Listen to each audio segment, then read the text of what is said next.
بسم اللہ الرحمن الرحیم۔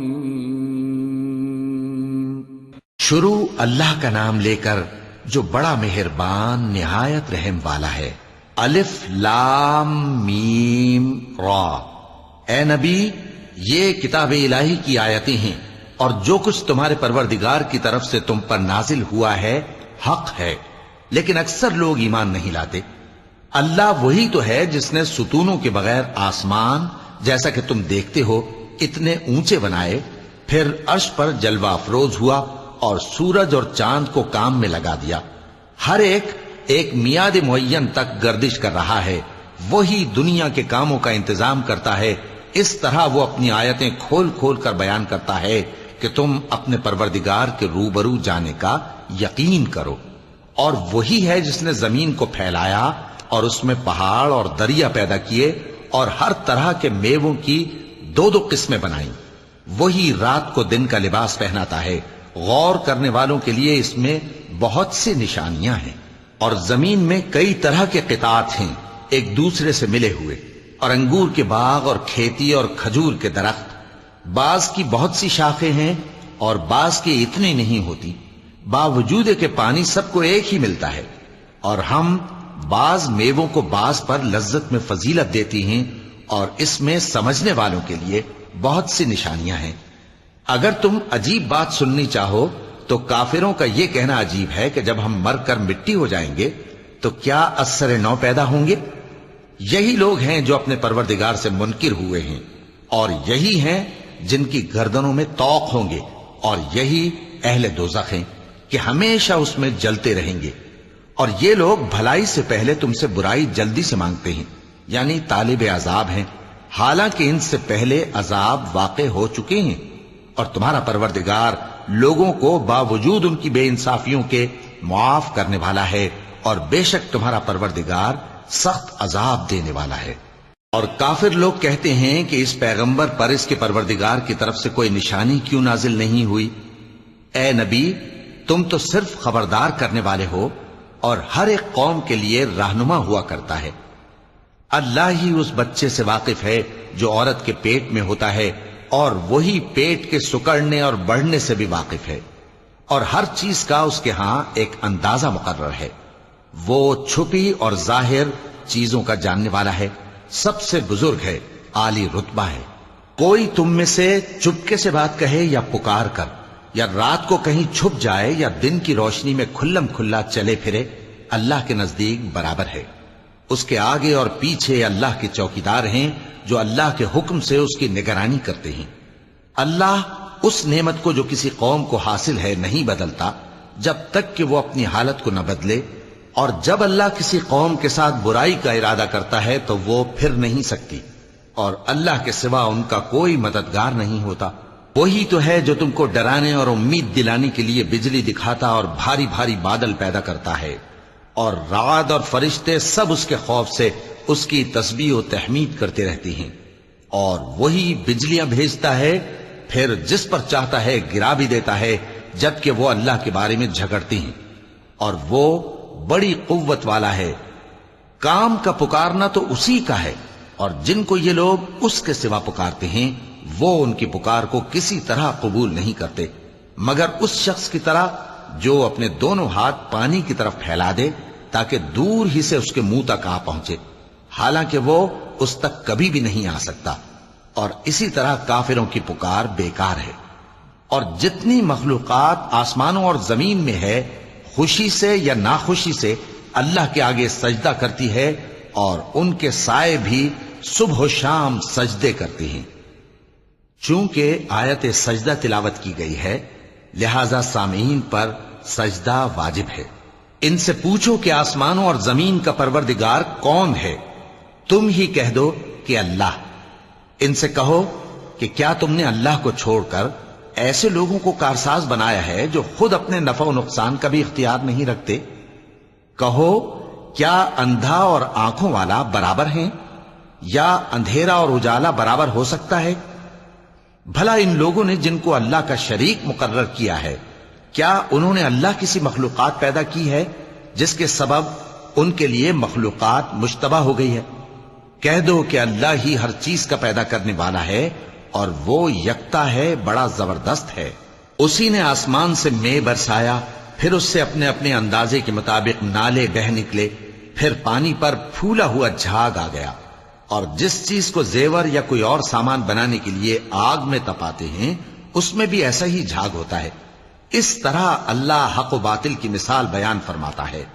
سو جھاگ تو سوکھ کر زائل ہو جاتا ہے، اور پانی جو لوگوں کو فائدہ پہنچاتا ہے وہ زمین میں ٹھہرا رہتا ہے۔ اس طرح اللہ صحیح اور غلط کی مثالیں بیان فرماتا ہے تاکہ تم سمجھو۔ جن لوگوں نے اللہ کے حکم کو قبول کیا ان کی حالت بہت بہتر ہوگی، اور جنہوں نے اس کو قبول نہ کیا اگر روئے زمین کے سب خزانے ان کے اختیار میں ہوں تو وہ سب کے سب اور ان کے ساتھ اتنے ہی اور نجات کے بدلے میں صرف کر ڈالیں، مگر نجات کہاں؟ ایسے لوگوں کا حساب بھی برا ہوگا اور ان کا ٹھکانہ بھی دوزخ ہے، اور وہ بری جگہ ہے۔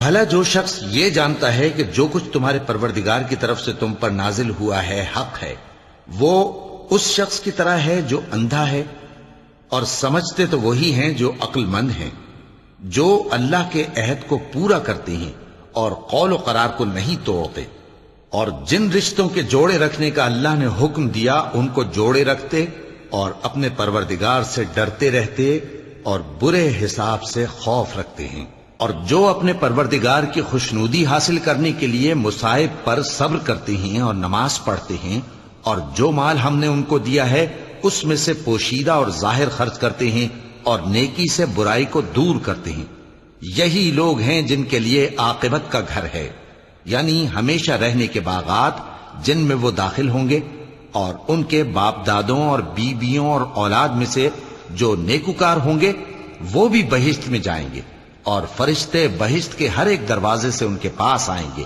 اور کہیں گے تم پر سلام ہو، یہ تمہاری ثابت قدمی کا بدلہ ہے، اور عاقبت کا گھر خوب گھر ہے۔ اور جو لوگ اللہ سے پختہ عہد کر کے اس کو توڑ ڈالتے اور جن رشتوں کے جوڑے رکھنے کا اللہ نے حکم دیا ہے ان کو قطع کر دیتے اور ملک میں فساد کرتے ہیں، ایسوں پر لعنت ہے اور ان کے لیے برا انجام ہے۔ اللہ جس کا چاہتا ہے رزق فراخ کر دیتا ہے اور جس کا چاہتا ہے تنگ کر دیتا ہے، اور کافر لوگ دنیا کی زندگی پر خوش ہو رہے ہیں، اور دنیا کی زندگی آخرت کے مقابلے میں بہت تھوڑا سامان ہے۔ اور کافر کہتے ہیں کہ اس پیغمبر پر اس کے پروردگار کی طرف سے کوئی نشانی کیوں نازل نہیں ہوئی؟ کہہ دو کہ اللہ جسے چاہتا ہے گمراہ کرتا ہے، اور جو اس کی طرف رجوع ہوتا ہے اس کو اپنی طرف کا رستہ دکھاتا ہے، یعنی ان کو جو ایمان لاتے اور جن کے دل اللہ کی یاد سے آرام پاتے ہیں ان کو۔ اور سن رکھو کہ اللہ کی یاد سے ہی دل آرام پاتے ہیں۔ جو لوگ ایمان لائے اور عمل نیک کیے ان کے لیے خوشحالی اور عمدہ ٹھکانہ ہے۔ جس طرح ہم پہلے پیغمبر بھیجتے رہے ہیں اسی طرح اے نبی ہم نے تم کو اس امت میں جس سے پہلے بہت سی امتیں گزر چکی ہیں بھیجا ہے، تاکہ تم ان کو وہ کتاب جو ہم نے تمہاری طرف بھیجی ہے پڑھ کر سنا دو۔ اور یہ لوگ رحمان کو نہیں مانتے۔ کہہ دو وہی تو میرا پروردگار ہے، اس کے سوا کوئی معبود نہیں، میں اسی پر بھروسہ رکھتا ہوں اور اسی کی طرف رجوع کرتا ہوں۔ اور اگر کوئی قرآن ایسا ہوتا کہ اس کی تاثیر سے پہاڑ چل پڑتے یا زمین پھٹ جاتی یا مردوں سے کلام کر سکتے تو کیا یہ لوگ ایمان لے آتے؟ بات یہ ہے کہ سب باتیں اللہ کے اختیار میں ہیں، تو کیا مومنوں کو اس سے اطمینان نہیں ہوا کہ اگر اللہ چاہتا تو سب لوگوں کو ہدایت کے رستے پر چلا دیتا؟ اور کافروں پر ہمیشہ ان کے اعمال کے بدلے آفت آتی رہے گی یا ان کے مکانات کے قریب نازل ہوتی رہے گی یہاں تک کہ اللہ کا وعدہ آ پہنچے۔ بے شک اللہ وعدہ خلاف نہیں کرتا۔ اور تم سے پہلے بھی رسولوں کے ساتھ تمسخر ہوتے رہے ہیں، تو میں نے کافروں کو مہلت دی، پھر میں نے ان کو پکڑ لیا۔ سو دیکھ لو کہ میرا عذاب کیسا رہا۔ تو کیا وہ جو ہر شخص کے اعمال کا نگراں و نگہبان ہے وہ بتوں کی طرح بے علم و بے خبر ہو سکتا ہے؟ اور ان لوگوں نے اللہ کے شریک مقرر کر رکھے ہیں۔ ان سے کہو کہ ذرا ان کے نام تو لو۔ کیا تم اسے ایسی چیزیں بتاتے ہو جو روئے زمین پر ہیں اور اسے معلوم نہیں، یا تم لوگ محض سطحی بات کی تقلید کرتے ہو؟ اصل یہ ہے کہ کافروں کو ان کے فریب خوبصورت معلوم ہوتے ہیں اور وہ ہدایت کے رستے سے روک لیے گئے ہیں، اور جسے اللہ گمراہ رہنے دے اسے کوئی ہدایت کرنے والا نہیں۔ ان کو دنیا کی زندگی میں بھی عذاب ہے اور آخرت کا عذاب تو بہت ہی سخت ہے، اور ان کو اللہ کے عذاب سے کوئی بھی بچانے والا نہیں۔ جس جنت کا پرہیزگاروں سے وعدہ کیا گیا ہے اس کی شان یہ ہے کہ اس کے نیچے نہریں بہ رہی ہیں، اس کے پھل ہمیشہ باقی رہنے والے ہیں اور اس کے سائے بھی۔ یہ ان لوگوں کا انجام ہے جو متقی ہیں، اور کافروں کا انجام دوزخ ہے۔ اور جن لوگوں کو ہم نے کتاب دی ہے وہ اس کتاب سے جو تم پر نازل ہوئی ہے خوش ہوتی ہیں، اور بعض فرقے اس کی بعض باتیں نہیں بھی مانتے۔ کہہ دو کہ مجھ کو یہی حکم ہوا ہے کہ اللہ ہی کی عبادت کروں اور اس کے ساتھ کسی کو شریک نہ بناؤں۔ میں اسی کی طرف بلاتا ہوں اور اسی کی طرف مجھے لوٹنا ہے۔ اور اسی طرح ہم نے اس قرآن کو عربی زبان کا فرمان بنا کر نازل کیا ہے، اور اگر تم علم آ جانے کے بعد ان لوگوں کی خواہشوں کے پیچھے چلو گے تو اللہ کے سامنے کوئی نہ تمہارا مددگار ہوگا اور نہ کوئی بچانے والا۔ اور اے نبی، ہم نے تم سے پہلے بھی پیغمبر بھیجے تھے اور ان کو بیویاں اور اولاد بھی دی تھیں، اور کسی پیغمبر کے اختیار کی بات نہ تھی کہ اللہ کے حکم کے بغیر کوئی نشانی لے آتا۔ ہر حکم قضا کتاب میں لکھا ہوا ہے۔ اللہ جس چیز کو چاہتا ہے مٹا دیتا ہے اور جس کو چاہتا ہے باقی رکھتا ہے، اور اسی کے پاس اصل کتاب ہے۔ اور اگر ہم کوئی عذاب جس کا ان لوگوں سے وعدہ کرتے ہیں تمہیں دکھائیں، یعنی تمہارے روبرو ان پر نازل کریں، یا تمہاری مدت حیات پوری کر دیں، یعنی تمہارے انتقال کے بعد عذاب بھیجیں، تو تمہارا کام ہمارے احکام کا پہنچا دینا ہے اور ہمارا کام حساب لینا ہے۔ کیا انہوں نے نہیں دیکھا کہ ہم زمین کو اس کے کناروں سے گھٹاتے چلے آ رہے ہیں؟ اور اللہ جیسا چاہتا ہے حکم کرتا ہے، کوئی اس کے حکم کا رد کرنے والا نہیں، اور وہ جلد حساب لینے والا ہے۔ جو لوگ ان سے پہلے تھے وہ بھی بہتیری تدبیریں کرتے رہے ہیں، سو تدبیر تو سب اللہ ہی کی ہوتی ہے۔ ہر شخص جو کچھ کر رہا ہے اللہ اسے جانتا ہے، اور کافر جلد معلوم کر لیں گے کہ آخرت میں اچھا انجام کس کے لیے ہوتا ہے۔ اور کافر لوگ کہتے ہیں کہ تم پیغمبر نہیں ہو۔ کہہ دو کہ میرے اور تمہارے درمیان اللہ اور وہ شخص جس کے پاس کتاب آسمانی کا علم ہے بطور گواہ کافی ہے۔ صدق اللہ العظیم۔